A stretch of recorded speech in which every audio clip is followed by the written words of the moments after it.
Good morning, students. Today we are going to start next topic, that is trigonometric functions. जैसे अगर हम 10th class की बात कर लें तो आपने वहाँ पे ट्रिग्नोमेट्रिक रेशियोज पढ़ा हुआ था and you have learned that there are 6 trigonometric ratios and which are sin, cos, tan, cot, sec and cosec. Okay, समझ आ गई? अब हम बात करते हैं ट्रिग्नोमेट्रिक फंक्शंस की. इट मीन्स के ट्रिग्नोमेट्रिक फंक्शंस क्या हो गए वो अभी हम पढ़ने वाले हैं.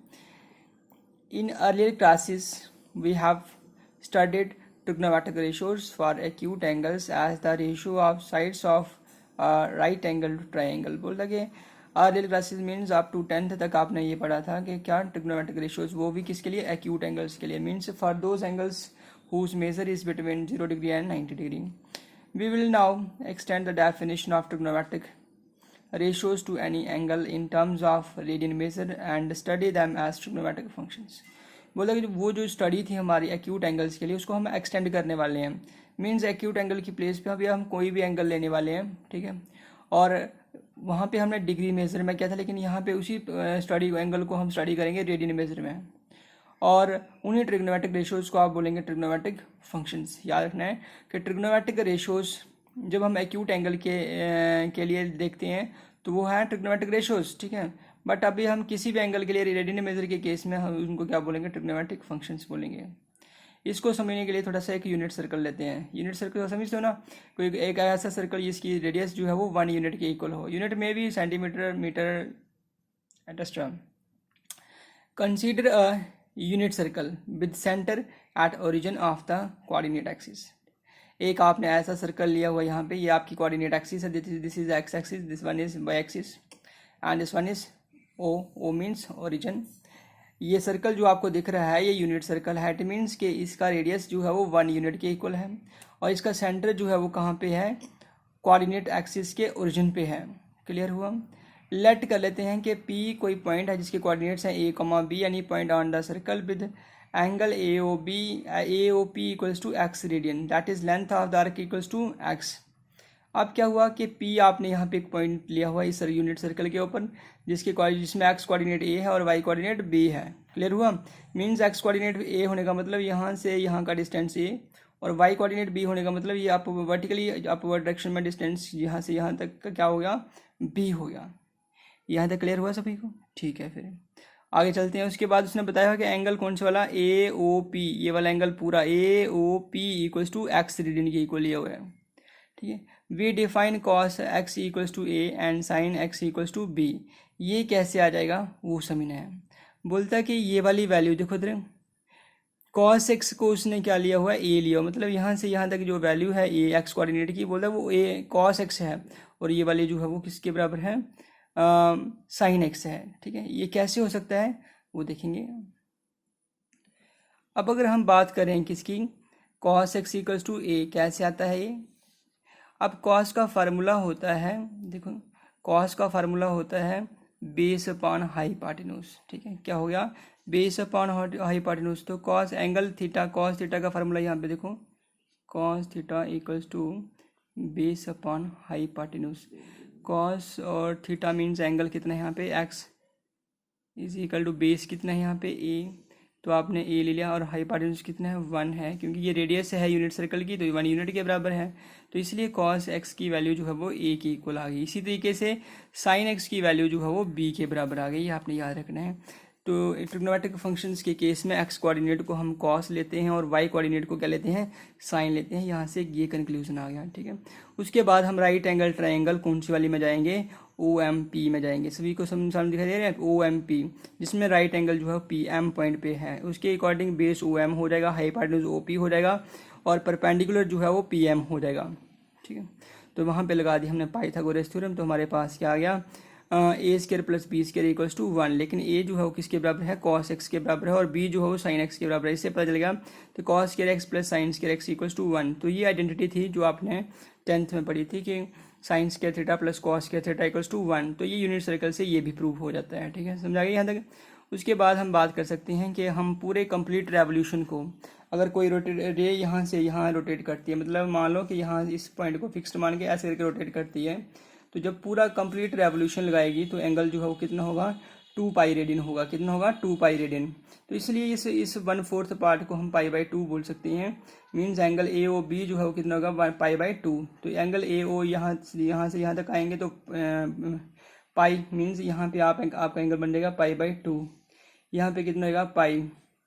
यहाँ पे 3 पाई बाई 2 और अगेन यहाँ पे जाएगा 2 पाई। मतलब जब रे यहाँ से यहाँ रोटेट करते हो जाएगी तो ये एंगल का मेजरमेंट रहेगा। मीन्स कि एंगल अगर हम फर्स्ट क्वाड्रेंट की बात करें, ये फर्स्ट क्वाड्रेंट रहेगा। फर्स्ट क्वाड्रेंट की बात करें तो यहाँ पे एंगल जो है वो 0 डिग्री से 90 डिग्री तक होगा। और अगर हम सेकंड क्वाड्रेंट की बात करें तो ये सेकंड यहाँ से कहाँ पाई बाई 2 से कहाँ जाएगा? पाई तक जाएगा। मतलब 90 से 180, 180 से 270, 270 से यहाँ पे ये थर्ड क्वाड्रेंट 180 से 270 और यहाँ से यहाँ ये आ गया फोर्थ क्वाड्रेंट। ठीक है, क्लियर हुआ। उसके बाद हमने करना है साइन ऑफ ट्रिग्नोमेट्रिक फंक्शंस। जैसे हमें पता है जैसे हमने कोऑर्डिनेट ज्योमेट्री में पढ़ा था कि फर्स्ट क्वाड्रेंट के अंदर साइन एक्स की वैल्यू भी किसी पॉइंट के जो कोऑर्डिनेट लेते हैं ना हम एक्स वाई, उसमें एक्स भी पॉजिटिव होता है, वाई भी पॉजिटिव होता है। जिसमें X negative Y positive. Third quadrant में X negative Y negative. Fourth में एक्स पॉजिटिव वाई नेगेटिव। इस हिसाब से देखते हैं। अब ट्रिग्नोमेट्रिक फंक्शंस के केस में हमने कैसे याद रखना है कि कौन से क्वाड्रेंट में कौन सा ट्रिग्नोमेट्रिक फंक्शन पॉजिटिव होता है नेगेटिव होता है, ये भी आपने याद रखना है। वो कैसे देखेंगे? Let's try this one. यहाँ मैंने एक स्टेटमेंट लिखा हुआ है add sugar to coffee. Add sugar to coffee. यहाँ पे आपको दिख रहा होगा इस सेंटेंस में 4 वर्ड्स आपको दिख रहे हैं। ठीक है, ऐड मीन्स यहाँ ये फर्स्ट क्वाड्रेंट के लिए आ जाएगा, ये सेकंड के लिए आ जाएगा, थर्ड के लिए, this one is fourth. Add A से हो गया ये। A means all trigonometric functions are positive in the first quadrant. ठीक है, फर्स्ट क्वाड्रेंट के अंदर सारे के सारे ट्रिग्नोमेट्रिक फंक्शंस जो है क्या होते हैं? पॉजिटिव होते हैं। एस नेक्स्ट सेकंड नंबर पे आ गया शुगर।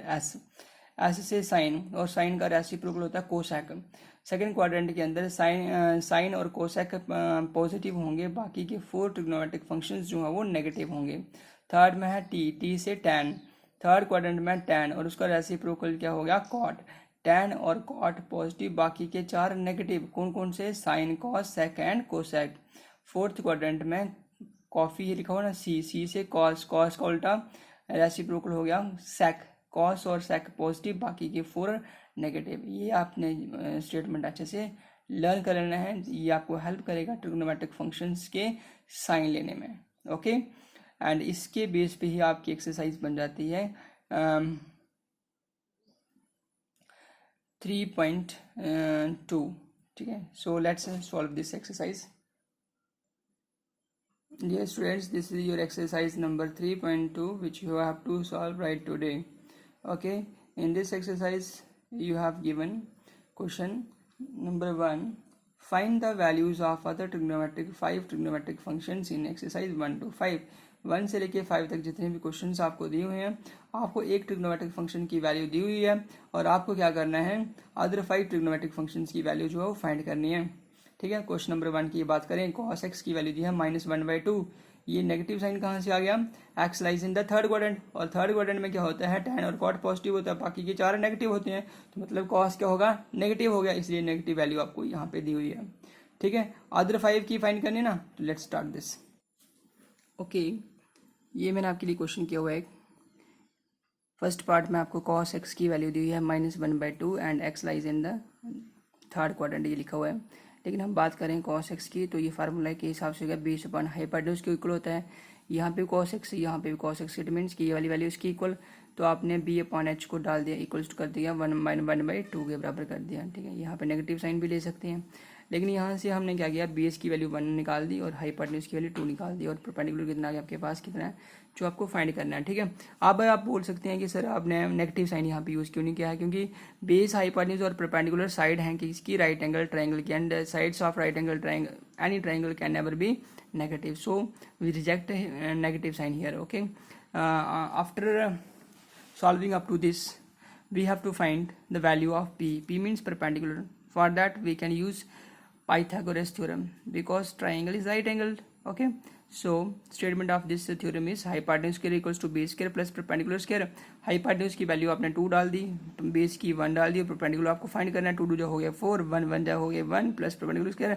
लेफ्ट में 1 को लाएंगे तो माइनस का हो जाएगा, और माइनस करेंगे तो 3 आ गया, 3 तो ये आ गया परपेंडिकुलर स्क्वायर। अगर ट्रांसपोज करेगा तो क्या हो जाएगा, √3 हो जाएगा। अब नेगेटिव से प्लस माइनस होता है, लेकिन नेगेटिव साइन नहीं लिया हुआ क्योंकि परपेंडिकुलर जो है वो साइड है रेक्टेंगल ट्रायंगल की, और I am already told you that a side can never be negative. Okay, जैसे हमारे पास परपेंडिकुलर बेस हाइपोटेन्यूज तीनों की तीनों साइड्स आ गई। अब हमें निकालना है क्या, अदर ट्रिग्नोमेट्रिक 5 ट्रिग्नोमेट्रिक फंक्शंस, तो वो क्या हो गई, साइन। तो साइन का formula perpendicular upon hypotenuse, value डाल दी। tan perpendicular upon base, value डाल दी। कॉट डाल दी, इसी तरीके से सेक एंड कोसेक निकाल दे सभी।